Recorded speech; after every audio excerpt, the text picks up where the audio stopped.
You can't even do household chores, so we might as well get a divorce. You better give me your assets, too, James said with a smirk as he walked into the hospital room. I was hooked up to many machines, but that didn't stop him. A girl I didn't know stood next to him. James didn't realize I had $10 million in assets. He should understand that a divorce in this situation would be a matter of life and death for a housewife like me. He had the divorce papers. I thought I couldn't stay with a man who verbally abused his wife. I pulled out the divorce papers I always carried with me and handed them to James, grinning. He accepted them. Now, I can say goodbye to you. I'll be happy with her, so don't worry, right, Patricia? James said, wrapping his arm around the girl's waist. Her name was Patricia Heaton. James sneered at me and she said, "Take care, Mrs." "Oh, you're not Mrs. anymore. Take care, ma'am," as they both laughed and left the room. But their happiness wouldn't last.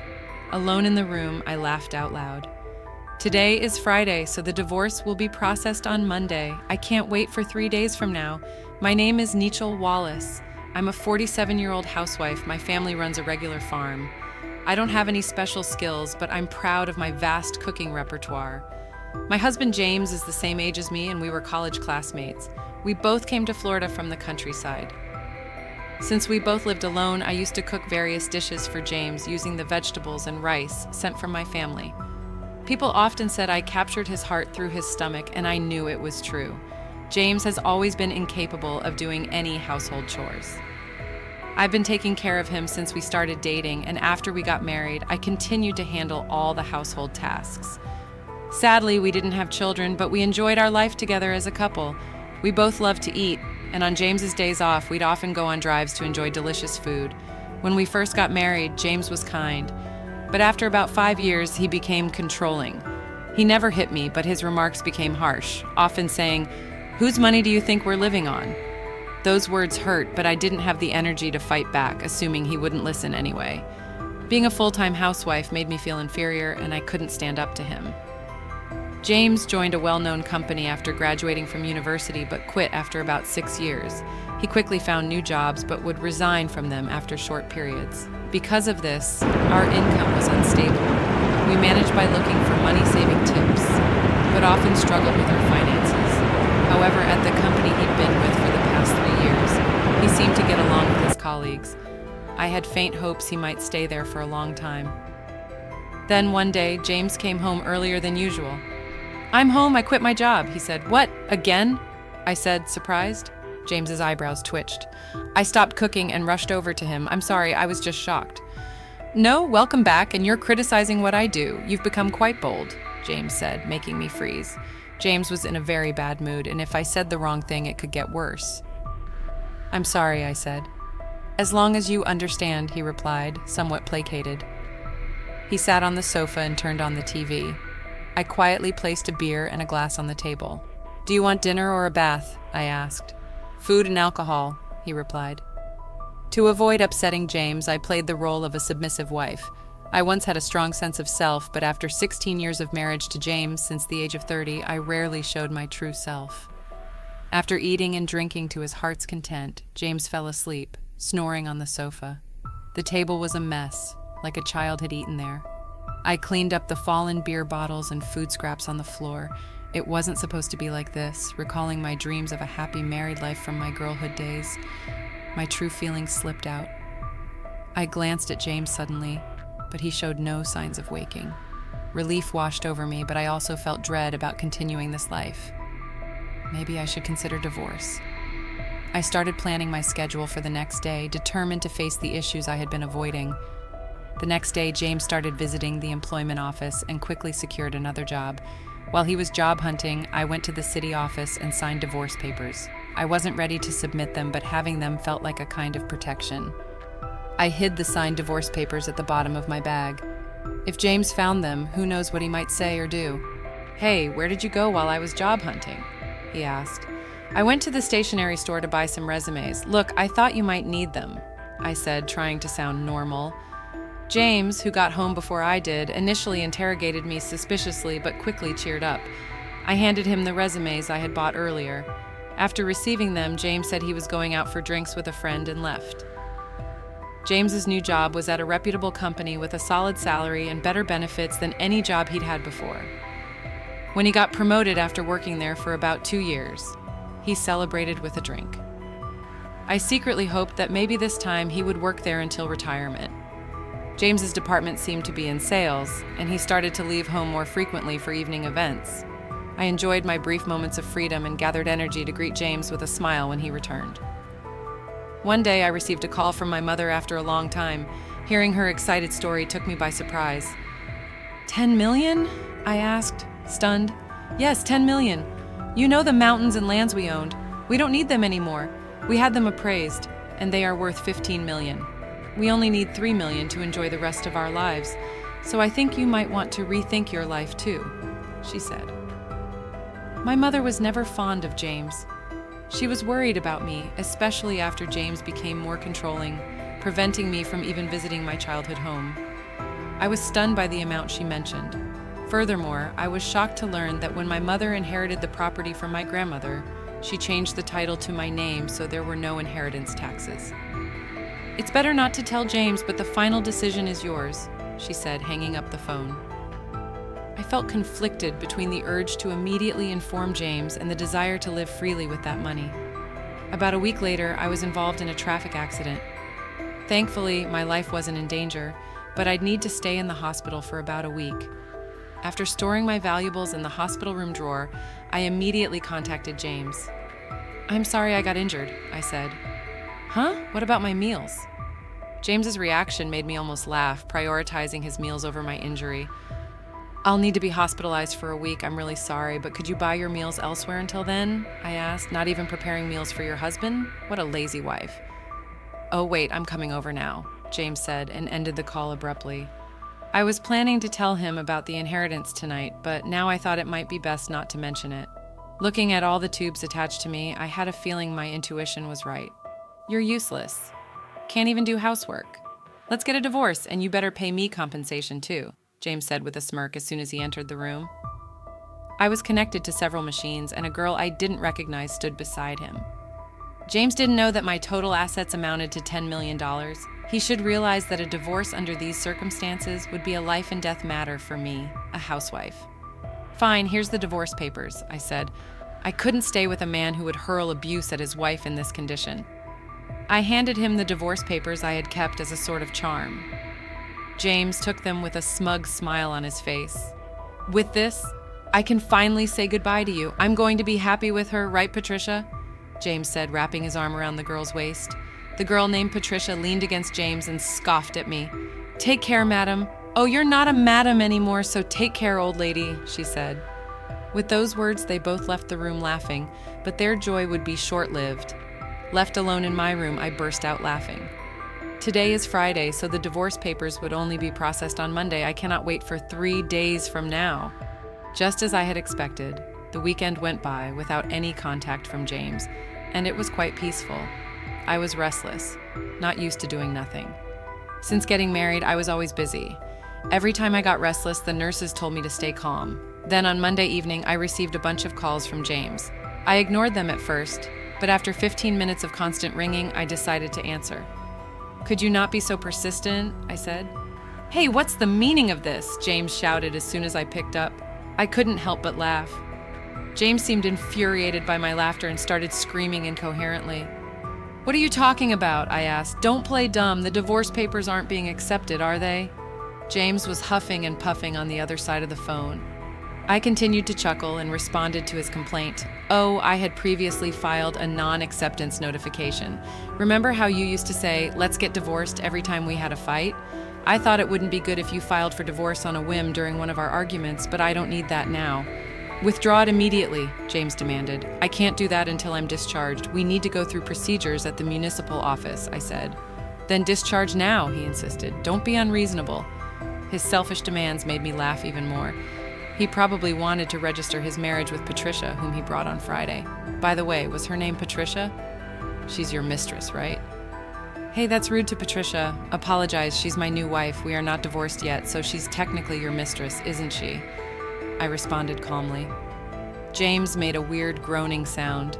I decided to hit him where it hurt the most. "By the way, you'll hear from my lawyer about the division of property." That's right, property including this trouble. You better share properly, James misunderstood and suddenly sounded in high spirits. What are you misunderstanding? You're the one who has to give me the assets, I said, genuinely confused. He likely believed that by not taking care of him while I was hospitalized, I would be at fault. Even in my parents' time, one wouldn't be deemed at fault for such a reason. I bitterly thought this as I listened to his rant. I explained to him patiently, "What fault of mine are you talking about? Just so you know, not being able to do housework because I'm in the hospital doesn't make me at fault. You've abandoned taking care of me. If you were a child, it would be considered neglect. But you're an adult and should be able to take care of yourself. That's why it doesn't make me at fault." "If I say you're at fault, then you're at fault," James insisted. Even a judge would be shocked by his baffling logic. I pictured myself face-palming. Did he really think such childish reasoning would work? Don't you know what's legally defined as grounds for fault? Being at fault means things like infidelity, like having another woman despite having a wife. That's why Patricia is my new wife, and you're no longer of any use to me, so it doesn't apply, right? What are you talking about? Since you were dating her behind my back, it's clearly cheating, I said. James still didn't seem to understand. He was set on believing he was right. "Either way, please communicate through a lawyer from now on. Goodbye." "Hey, Nicole," he shouted. But I hung up the phone without listening to his protests. He called multiple times, but when I ignored him, he eventually gave up and went silent. I was relieved, but the next day, another headache-inducing event occurred. Feeling frustrated by the non-stop ringing from 9 in the morning, I pressed the call button. On the other end, James was complaining at me like a machine gun. At first, I wasn't sure what he was saying, but piecing it together, it seemed he was complaining about not being able to withdraw money from a bank account. If it's a joint account, James should be able to withdraw without any issue. But if not, I recalled the bank cards and passbooks I had left at home and asked, "Were you trying to take money from my account by any chance?" "Exactly. You're still in the hospital, and I was going to take the money into account, but the card won't work," James rumbled on with his unreasonable argument. It seemed he didn't understand what I said yesterday. When I was scheduled to be hospitalized for a week, I had called the bank and requested they prevent withdrawals until I was discharged. I could handle it personally after being discharged. It was to prevent James, who was reckless with money, from depleting my savings while I was in the hospital. My decision was proven right. It's unthinkable to try to withdraw money from the account of an ex-wife you've divorced. However, James didn't see anything wrong with it and asked me to make a withdrawal immediately. "What are you talking about? We are practically strangers now. Why would I do as you say?" I replied. "You and my life haven't changed. Even if we're getting divorced, act like a proper wife and listen to me," James insisted. "We are not legally divorced yet, but we are already strangers. Got it? Unfortunately, I don't have money to give to strangers," I said. James was shocked, since I had never resisted him this much before, but he quickly became assertive again. "Just do as I say. Send the money now. Pay the compensation for not doing housework," he demanded. Even though he was academically capable when we first met, he seemed to lack common sense. 18 years into our marriage, it was clear I had made a poor choice in a partner. James seemed frustrated that I wasn't giving in. He likely had exhausted his cash on hand and probably dipped into the living expenses I had left at home and from our shared account. I spoke to James as if I was talking to a small child. "Listen, I'm no longer your submissive wife. We'll settle the property division through a lawyer later on." "What? You're so insolent. I'm coming over right now. Just wait," James said, hanging up the phone. I didn't mind if he came to the hospital, but I had already asked the nurse's station not to let anyone in except for my parents, so it was unlikely he'd make it to my room. James really did come to the hospital, but as expected, he was stopped at the nurse's station. My phone kept ringing, but after ignoring it for a while, it switched to messages, and my screen was flooded with notifications. I saved all of them as evidence and contacted my lawyer. After a while, it seemed the lawyer had gotten in touch with James as the messages stopped coming in. I thought it was the end, but my hopes were about to be dashed. "There's a visitor named Julia. Would you like to see her?" Julia was a friend who shared my hobbies back when I was single. We became close after she responded to my posts on social media where I shared my dining experiences. We discovered we lived nearby and often went out to eat together. After getting married, I couldn't dine out as much to save money. but we kept in touch by regularly meeting for tea and chats. "Nicole, are you okay from the injury?" Julia asked as soon as she entered the room. "Yes, I'm feeling much better now. Thank you," I replied. Julia's immediate concern warmed my heart. I realized that since my hospitalization, aside from my parents and the hospital staff, no one had shown concern for me. "Hey, Nicole, things are tough for you right now, aren't they?" Julia asked. "Huh? Why?" I hadn't told anyone about my situation other than my parents. I wondered how Julia knew and asked her in intrigue. Julia then said something shocking. "You know Patricia, the young girl, right? She's having an affair with your husband, isn't she?" "What? How do you know about that?" "Wait, you know her?" "Actually, she's my niece," Julia replied hesitantly. I was so surprised that I couldn't close my mouth. Who would have thought that Julia was Patricia's aunt? The room went silent. It was the first time there was silence when I was around, and it made me feel uneasy. Patricia suddenly told her mother, my sister, that she's getting married. What's more shocking is that her partner is 47 years old. When I saw the photo, it was your husband. I was so surprised. I've already told my sister. I'm so sorry for all the trouble my niece has caused you, Nicole. Don't apologize, Julia. It's not your fault, I said. Julia looked like she was about to cry. I'm thinking of demanding compensation from Patricia. I can't compromise on that, but if I do, does this mean our relationship will end? Of course not. I want to continue being friends with you, Nicole. I'll make sure Patricia pays compensation, said Julia. I was very grateful for Julia's words. We've been friends for over 22 years. I didn't want to lose a precious friend because of my terrible husband and his mistress. I scheduled a meeting with them tomorrow, and I'd like you to come with me, Julia said. Of course, I'll be there. I can also provide photos as evidence of their affair.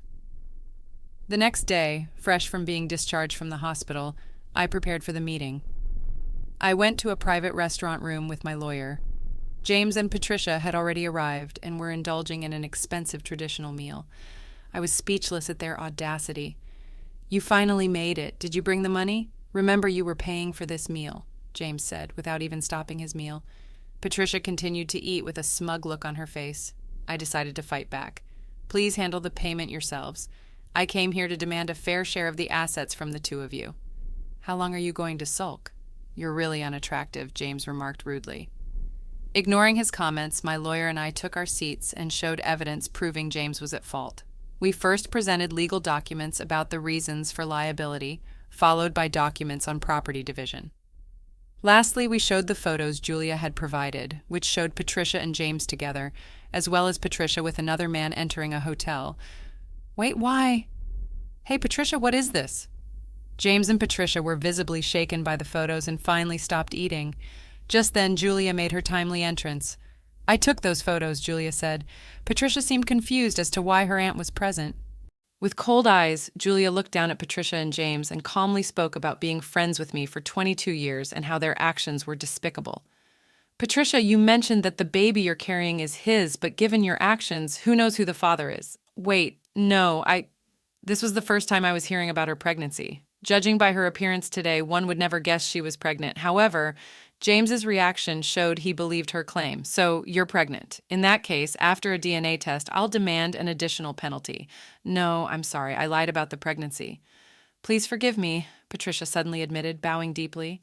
She had been searching for wealthy old men, and James was her target. He bought her designer goods and promised her a life where she wouldn't have to work and could do as she pleased. She believed she could be a housewife and occasionally have flings with men of her choice. She had once lied about being pregnant because James showed no signs of wanting to divorce. James froze with his mouth agape when he heard this. I'm truly sorry, but I can't give you anything. I don't have the money, he said. I'll pay Nicole in advance. Patricia, you're going to work part-time diligently every month and repay me. You won't have any free time until you've paid me back in full, Julia said firmly. Oh no, Patricia looked disheartened. Julia mentioned she would bring Patricia back later for another apology and took her out of the restaurant. James, in shock the entire time, seemed to snap back to reality and approached me in a flattering tone. Look, it seems I was deceived. I can't live without you, Nicole, right? We still have the divorce papers here. Can we start over? You've always been a housewife, so you can't possibly work now, can you? He pleaded. I listened to James's pleas with a cold gaze, none of which moved me. I waited for him to finish before answering with a smile. Smile. I can live just fine without you. I'll be taking the divorce papers and filing them shortly. Also, I never mentioned this, but my personal net worth is currently around $10 million, so I can live comfortably without working for the rest of my life. Rest assured, 10 million? Why did you keep such a fortune a secret? James asked, shocked. I was about to tell you when you started making a fuss about the divorce. This money is my personal inheritance, so it doesn't count towards marital assets. It has nothing to do with you, I replied. James looked at me with utter despair. My lawyer quickly produced some documents and a pen for James to sign. The lawyer and I then left and immediately filed for divorce, ending our almost 22-year marriage. Later, Patricia transferred some money to my account. According to Julia, upon learning of this incident, Patricia's mother was furious. She made Patricia take a leave from university and work non-stop at a relative's inn until she paid the compensation. James, on the other hand, was disowned by his in-laws after they learned about the divorce. He was told he wouldn't receive any assistance, so he reluctantly took out a loan and paid me in one lump sum. Furthermore, it was revealed that he had been with Patricia at a hotel during work hours. He was fired from his job and is now juggling multiple construction jobs to repay his debts. As for me, even after receiving such a large sum, I didn't know what to spend it on, so I donated half to charity. I then moved to the countryside with the remaining money and am now enjoying a luxurious single life. I've continued my friendship with Julia. On our days off, we go on food tours and short trips.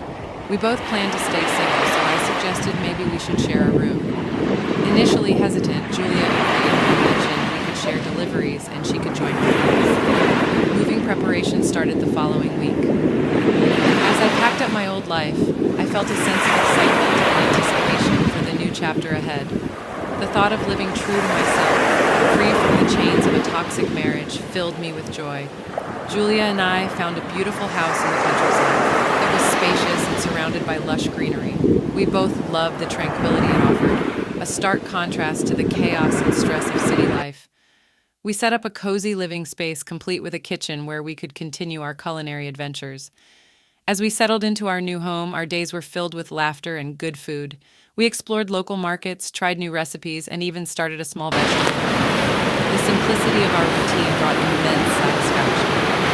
Julia and I grew even closer, sharing not just our home, but also our dreams and plans for the future. Despite the hardships I faced, I realized that my life had taken a turn for the better. The toxic relationship with James was a thing of the past, and I had found a true friend in Julia. Together, we built a life filled with love, respect, and mutual support. One sunny afternoon, as Julia and I enjoyed a picnic in our garden, I reflected on my journey. I had gone from feeling trapped and undervalued to experiencing freedom and contentment. I had discovered strength I didn't know I possessed and learned the importance of standing up for myself. The lessons I learned during my marriage and the subsequent divorce were invaluable. They taught me resilience and the importance of self-worth. I realized that happiness comes from within, and that surrounding yourself with supportive people makes all the difference. Julia and I often talked about our future plans. We dreamed of traveling, exploring new cuisines, and perhaps starting a small business together. The possibilities seemed endless, and for the first time in a long while, I felt truly optimistic about the future. Life in the countryside was peaceful and fulfilling. The fresh air, the sound of birds, and the beauty of nature provided a perfect backdrop for our new beginning. I had found a sense of purpose and joy in the simple things, and it was a feeling I cherished deeply. As the days turned into weeks and then months, Julia and I continued to thrive. Our bond grew stronger, and our friendship became the foundation of our happiness. We supported each other through thick and thin, always knowing that we had someone to rely on. Looking back, I realized that leaving James was the best decision I ever made. It allowed me to rediscover myself and build a life filled with love, laughter, and true companionship. Julia and I had created a haven where we could be ourselves, free from judgment and filled with joy. In the end, I learned that life's challenges often lead to unexpected blessings. My journey taught me the importance of self-respect, the power of friendship, and the beauty of living authentically. I was excited for the future, knowing that with Julia by my side, anything was possible. I was determined to live my life joyfully and true to myself from now on.